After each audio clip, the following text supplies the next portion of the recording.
Assalamualaikum warahmatullahi wabarakatuh, teman-teman sekalian, para muslimin muslimat rahimakumullah.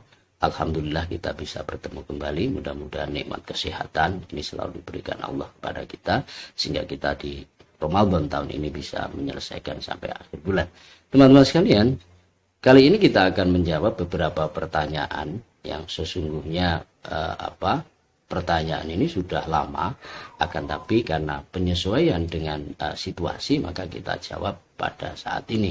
Nah, pertanyaan itu adalah berkaitan dengan dasar-dasar kegiatan maleman ya. Nah, sebelum kita sudah menyiapkan kitab Fathul Mu'in karya Syekh Zainuddin Al-Manibari, kemudian dihasyiai oleh Syekh Abu Bakar Satoh.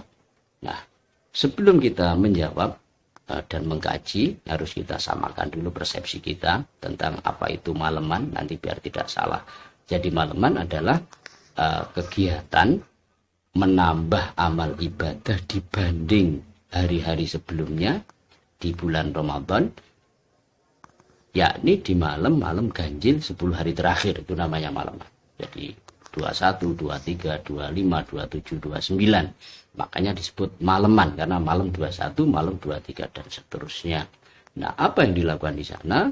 Yakni ibadah-ibadah ini ditambah, yang biasanya sholat taraweh, kemudian qiraatul Quran, ini ditambah dengan sedekahan, kemudian juga ditambah dengan zikir, dengan istighosah, biasanya berkumpul di masjid setelah jamaah sholat taraweh, maupun di musola, itu di hari-hari yang wajar gitu ya, tidak seperti di tengah-tengah pandemi COVID-19.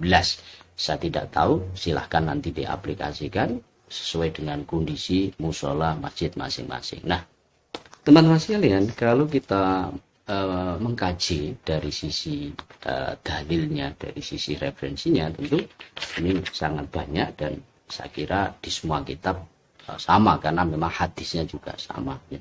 Kalau di dalam Fathul Mu'in dan di dalam I'anatul Thalibin, coba kita sitir, wa sunnah ma'ataki di Ramadhana iktharu shadaqatin wa iktharu tilawatil Qur'an wa iktharu ibadatin wa i'tikafin ashran akhirahu ay akhir Ramadan fayata'akkadu lahu iktharu tilawatil madhkur lil ittiba' wa yata'akkadu iktsarul ibadatil madhkur fihi roja'an musodafata lailatul qadar, di mana lailatul qadar wal amal fiha khairun minal amal fi alfi syahr laisa fiha lailatul qadar. Nah, di dalam referensi ini sangat begitu jelas bahwa di dalam bulan Ramadan itu sangat disunahkan, sunat muakkad, untuk memperbanyak sedekah, memperbanyak membaca Al-Quran.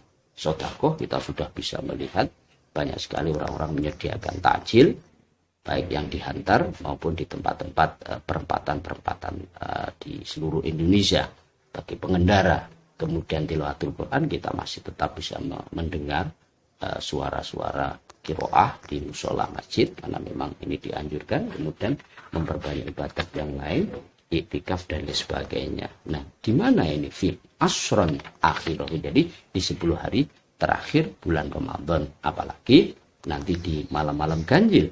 Nah, kenapa ini dilakukan di 10 hari terakhir? Rojaan musodafata lailatul qadar. Jadi karena untuk mapak, jadi ngepasno, jadi mapak dan ngepasno lailatul qadar. Jadi biar ibadah ini barangkali nanti ada yang bersamaan dengan turunnya lailatul qadar, di mana al amal fiha, amal di dalam malam yang turun lailatul qadar itu khairun min alfi syahrin, lebih banyak, lebih baik, lebih banyak pahalanya dibanding 1000 bulan di dalam malam yang tidak ada lailatul qadar. Makanya disinilah esensi dari, atau maksud tujuan dari maleman, yakni mapak lailatul qadar. Dan ini dilakukan oleh Rasulullah, hadisnya sahih.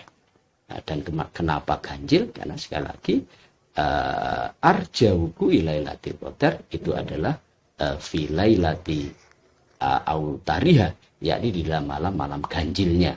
Makanya kenapa dipilih 21, 23 dan seterusnya.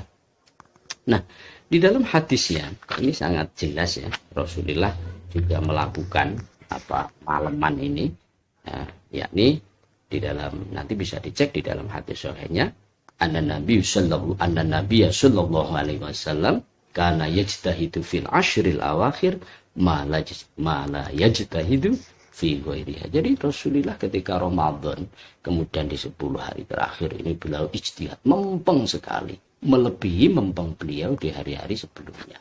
Ini adalah dasar dari iksaru ibadah yang ada di dalam Fathul Mu'in. Kemudian ada hadis-hadis yang lain, semisal kana idza dakhala al-ashrul akhir ahyal lail kullah. Rasulullah kalau 10 hari terakhir beliau menghidupkan malam keseluruhan, artinya beliau performanya, bentuk ibadahnya ini ditambah. Nah, teman-teman sekalian, tidak ada jeleknya, tidak ada salahnya apabila pengalaman ulama dulu ini juga kita buat pegangan sekalipun tidak pasti begitu, yakni bahwa di tahun ini ada seorang ulama yang menyampaikan bentuk ijtihad atau pengalamannya.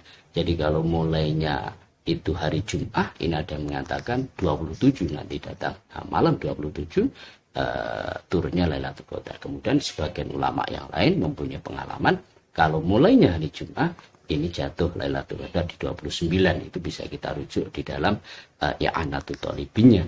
Dengan demikian teman-teman sekalian, sebegitu jelas dasar-dasar malaman. Dan ini bagi muslim siapa saja saya kira secara esensi sangat naif apabila menafikan itu. Silahkan kita menambah ibadah-ibadah di 10 hari terakhir. Tentang ketidaksetujuan nama ini saya kira monggo dan tidak apa-apa, silahkan. Yang penting kita tambahi ibadah-ibadah itu bisa diganti namanya dengan Ijtima 21, sedekah 21, sedekah 23, ini dipersilahkan. Yang penting secara esensi, secara dalil ini sangat kuat sekali. Demikian, ada kurang lebihnya mohon maaf. Wallahul muwaffiq ila aqwamit thoriq. Wassalamualaikum warahmatullahi wabarakatuh.